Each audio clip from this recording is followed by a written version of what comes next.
Hello everyone, मेरा नाम शिवम है और आज की इस पर्टिकुलर वीडियो में मैं आपको NISM series 8 equity and derivative certificate examination का चैप्टर नंबर फर्स्ट एक्सप्लेन करने वाला हूँ।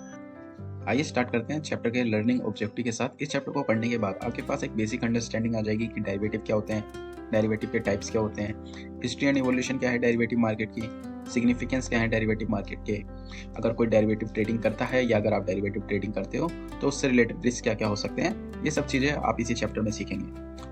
Basics of derivative.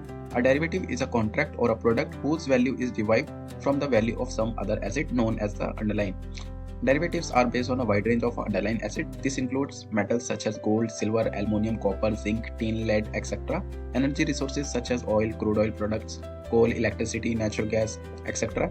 Agri commodities such as wheat, sugar, coffee, cotton, pulses, etc. And financial assets such as shares, bonds and foreign exchange. आइए मैं इसका मतलब समझाता हूँ कि डेरिवेटिव क्या होते हैं। देखिए, डेरिवेटिव जो है वो कॉन्ट्रैक्ट और प्रोडक्ट कुछ भी हो सकते हैं। डेरिवेटिव क्या है? डेरिवेटिव या तो कॉन्ट्रैक्ट या प्रोडक्ट कुछ भी हो सकते हैं जिसकी वैल्यू डिपेंड करे किसी अदर एसेट पे, मीन्स जिसकी वैल्यू निकल के आए किसी एसेट से, ठीक है, उसको हम डेरिवेटिव बोलेंगे। और जिस एसेट से डेरिवेटिव की वैल्यू डिफाइंड होगी, मीन्स वैल्यू निकल के आएगी, उसको हम अंडरलाइंग एसेट बोलेंगे। दोबारा बताता हूँ, डेरिवेटिव क्या है? डेरिवेटिव कॉन्ट्रैक्ट और प्रोडक्ट कुछ भी हो सकता है जिसकी वैल्यू डिपेंड करे किसी एसेट पे, उसको हम डेरिवेटिव बोलेंगे। जिस एसेट पे डिपेंड करेगी डेरिवेटिव की वैल्यू, उसको हम अंडरलाइन एसेट बोलेंगे। यहाँ पर आपको कुछ एग्जांपल दे रखे हैं, metals such as gold, silver, aluminium, copper. देखिए, जो आपके फिजिकल फॉर्म में अवेलेबल है गोल्ड और सिल्वर, वो आपका अंडरलाइन एसेट हो गया। और जो M6 पे गोल्ड सिल्वर के फ्यूचर्स ट्रेड होते हैं, ऑप्शन ट्रेड होते हैं, वो डेरिवेटिव प्रोडक्ट्स हो गए, ठीक है। Similarly agree commodities, energy resources के ये एग्जांपल दे रखे हैं। जैसे एनर्जी रिसोर्सेज का क्रूड ऑयल और नेचुरल गैस M6 पे ट्रेड होते हैं, ये आपके डेरिवेटिव प्रोडक्ट्स आ जाते हैं। और एग्री कमोडिटीज जैसे शुगर, कॉफी, कॉटन, ये जो आपके पास फिजिकल फॉर्म में अवेलेबल होती है, जो आपके घर में मिल जाएंगे, जर्नल स्टोर पे मिल जाएंगे, ये सब अंडरलाइन एसेट्स होती हैं। और जो आपके NCDX पे ट्रेड होते हैं, इनके फ्यूचर्स, वो आपके डेरिवेटिव प्रोडक्ट्स हो गए।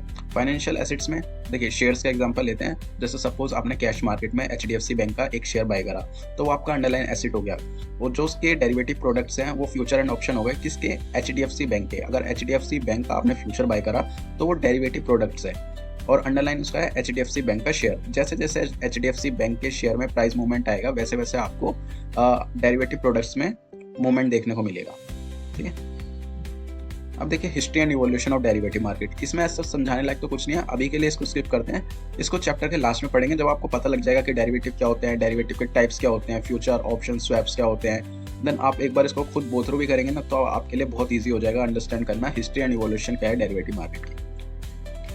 एग्जाम पॉइंट ऑफ व्यू से कुछ पॉइंट इंपॉर्टेंट है, मैं उसको चैप्टर के लास्ट में मार्क कर दूंगा, सो दैट आपकी काफ़ी हेल्प हो जाएगी। यहाँ से आप देखिए, ये एग्जाम पॉइंट ऑफ व्यू से काफ़ी ज़्यादा इंपॉर्टेंट है। Indian derivative market. As the initial step toward introduction of derivative trading in India, SEBI set up a 24-member committee under the chairmanship of Dr. L.C. Gupta on 18 November 1996 to develop appropriate regulatory framework for derivatives trading in India. The committee submitted its report on 17 March 1998, recommending that derivatives should be declared as security so that regulatory framework applicable to trading of securities could also govern trading of derivatives. Subsequently, SEBI set up a group in June 1998 under the chairmanship of Professor J.R. Verma to recommending measures for risk containment in derivative market in India. The committee submitted its report in October 1998. It worked out the operational detail of margining system, methodology of charging initial margin, membership detail and net worth, criterion, deposit requirement and real-time monitoring of positions requirement. यहाँ से इस पूरे paragraph में आपको ये बताएगा, जब Indian market में इंडिया में डेरिवेटिव ट्रेडिंग इंट्रोड्यूस कराई जा रही थी, तो सेबी ने 24 लोगों की एक कमेटी बनाई थी, ठीक है, जिसके चेयरमैन थे डॉक्टर LC गुप्ता। और ये कमेटी कब बनाई गई थी? 18 नवंबर 1996 में। इस कमेटी का काम था एक रेगुलेटरी फ्रेमवर्क डेवलप करके देना जो डेरिवेटिव ट्रेडिंग होगी इंडिया में, उसके लिए। इस कमेटी ने अपनी रिपोर्ट सबमिट करी 17 मार्च 1998 में।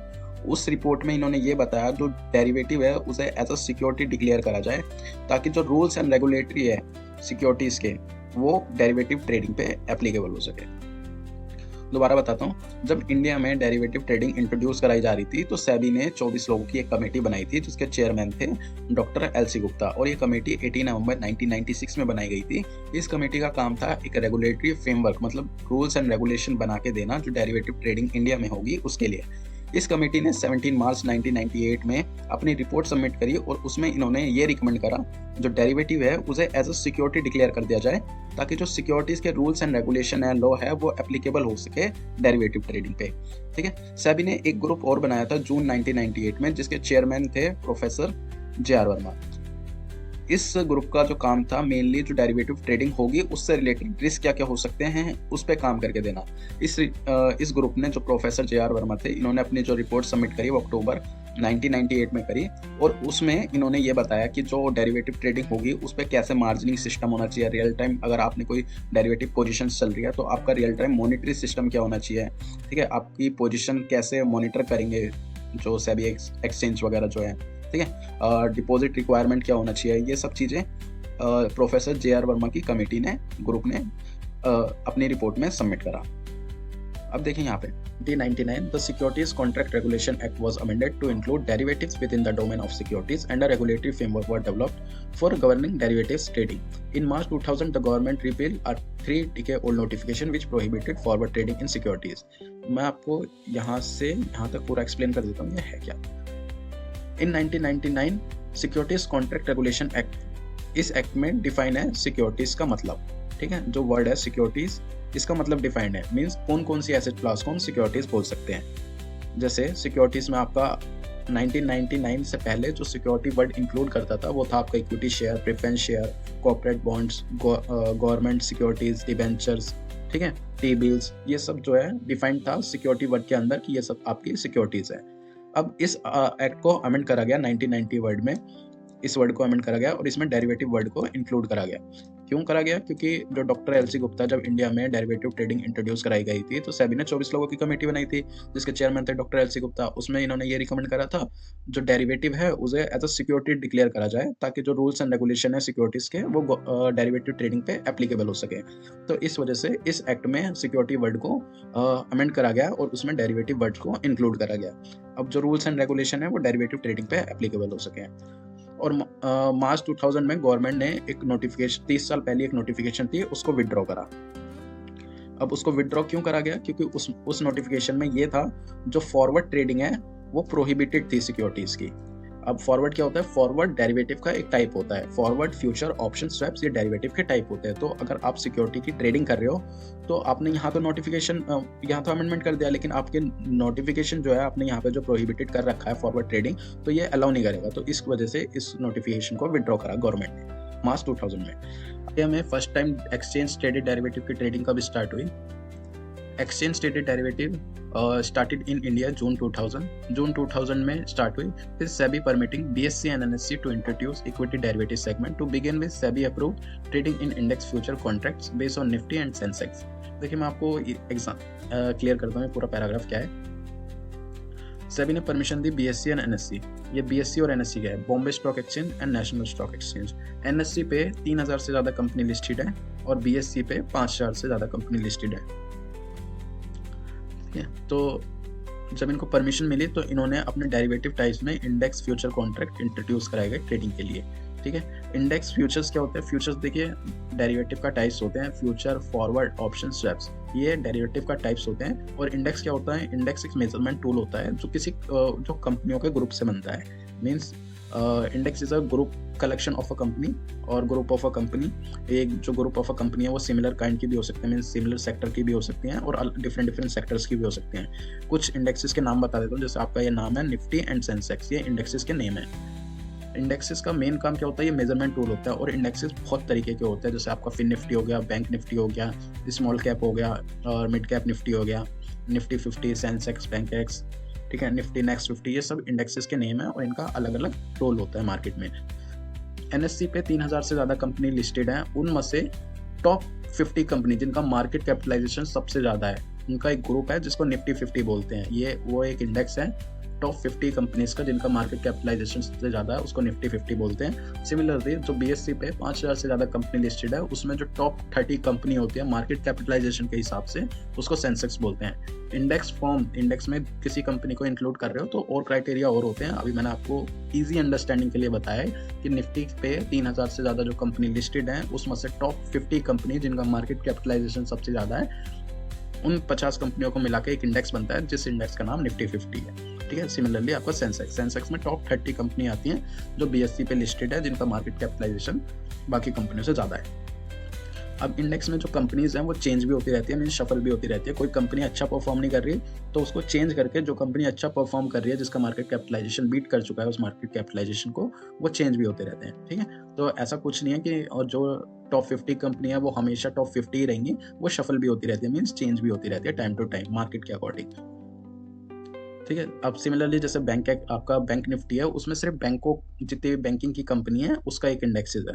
ठीक है, अब इंडेक्सेस का मेन रोल क्या होता है? सपोज आपसे किसी ने पूछा कि आज मार्केट कैसे क्लोज हुई, तो आप कैसे डिफाइन करोगे? इतनी सारी मार्केट लिस्टेड है BSE पे, NSE पे, तो आप हर कंपनी का क्लोजिंग देखोगे? नहीं देख पाओगे ना, इतनी सारी कंपनी लिस्टेड है। तो आप मेनली क्या करोगे? इंडेक्सेस देख लोगे कि निफ्टी कैसा क्लोज हुआ है, सेंसेक्स कैसा क्लोज हुआ है। अगर निफ्टी और सेंसेक्स पॉजिटिव में क्लोज हुआ है तो आप ये कह सकते हो सिंपल वर्ड में कि आज मार्केट पॉजिटिव क्लोज हुआ है। अगर सिमिलरली निफ्टी और सेंसेक्स नेगेटिव क्लोज हुआ है तो आप बोल सकते हो कि जो मार्केट है वो आज नेगेटिव क्लोजिंग दी है। ठीक है, तो इंडेक्स का मेन काम क्या होता है?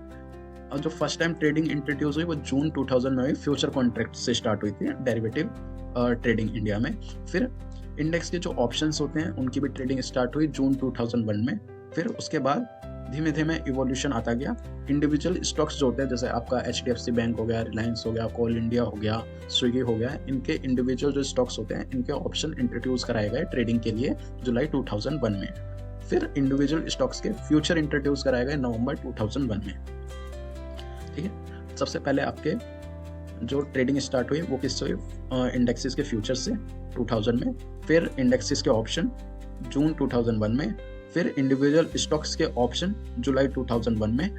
फिर आपके इंडिविजुअल स्टॉक्स के फ्यूचर नवंबर 2001 में।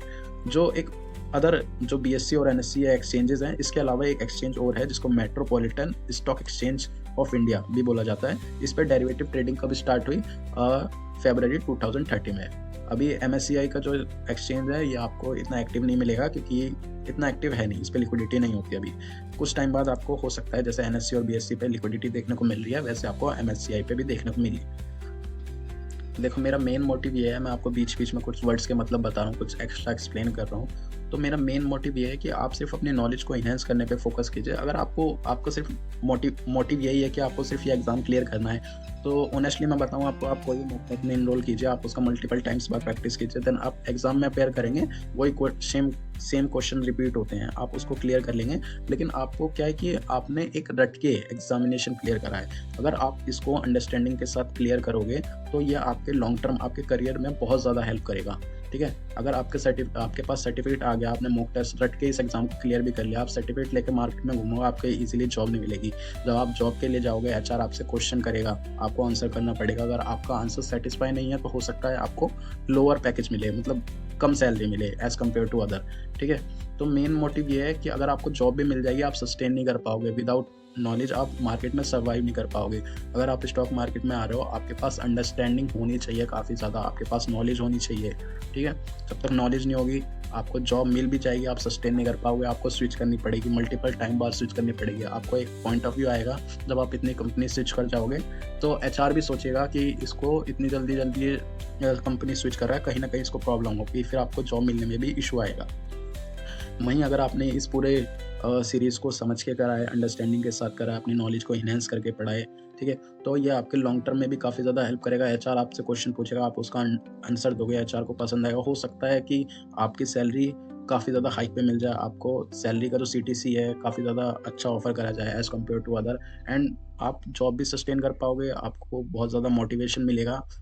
मतलब ये है ऑल ओवर जो आपका मार्केट का एक्सपीरियंस रहेगा वो काफ़ी ज़्यादा अच्छा रहेगा अगर आप इसको अंडरस्टैंडिंग के साथ पढ़ोगे। अगर रट के ही पढ़ना है तो मॉक टेस्ट के साथ आप कर लो, लेकिन कोई बेनिफिट नहीं है आपका।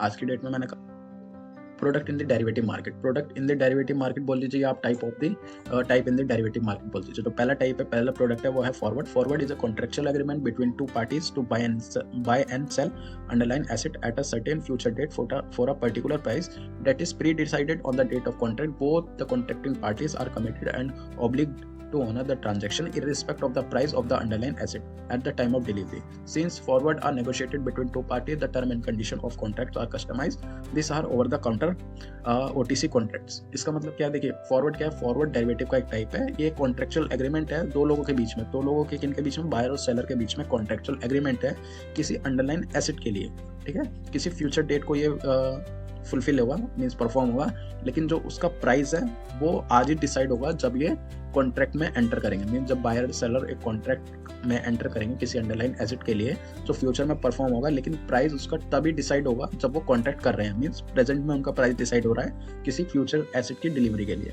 एग्जाम्पल के पॉइंट ऑफ व्यू से समझाता हूँ, एग्जाम्पल लेके समझाता हूँ आपको। सपोज एक फार्मर है, वो पोटैटो क्रॉप करता है, और एक कंपनी है वो चिप्स मेकिंग का प्रोसेस करती है।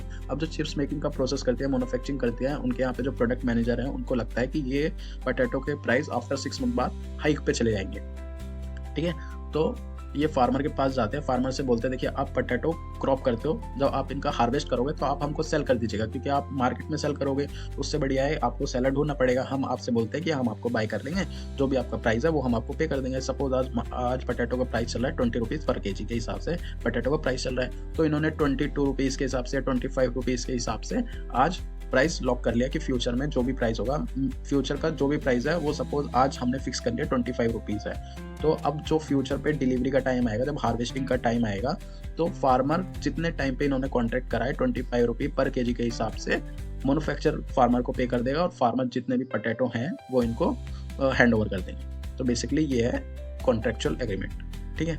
अब ये दो लोगों के बीच में होता है, तो ये नेगोशिएटेड है दो लोगों के बीच में, किन दो लोगों के बीच में, बायर और सेलर के बीच में। जो टर्म एंड कंडीशन है वो कस्टमाइज होती है, मींस सेलर और जो बायर है वो आपस में टर्म एंड कंडीशन कस्टमाइज कर सकता है। सपोज फार्मर कहता है कि नहीं मैं आपको 6 मंथ बाद नहीं 7 मंथ बाद दूंगा डिलीवरी, तो मैन्युफैक्चरर बोलते हैं ठीक है आप हमको 7 मंथ बाद दे दीजिएगा, या ये बोलते हैं कि आप हमको हाफ करके डिलीवरी करते रहिएगा पोटैटो का, ठीक है। तो कस्टमाइज कुछ भी हो सकता है इसमें। ये ओवर द काउंटर होते हैं, एक्सचेंज ट्रेडेड नहीं होते, सेंट्रलाइज ट्रेडिंग नहीं होती फॉरवर्ड ट्रेडिंग की, ये ओवर द काउंटर होते हैं।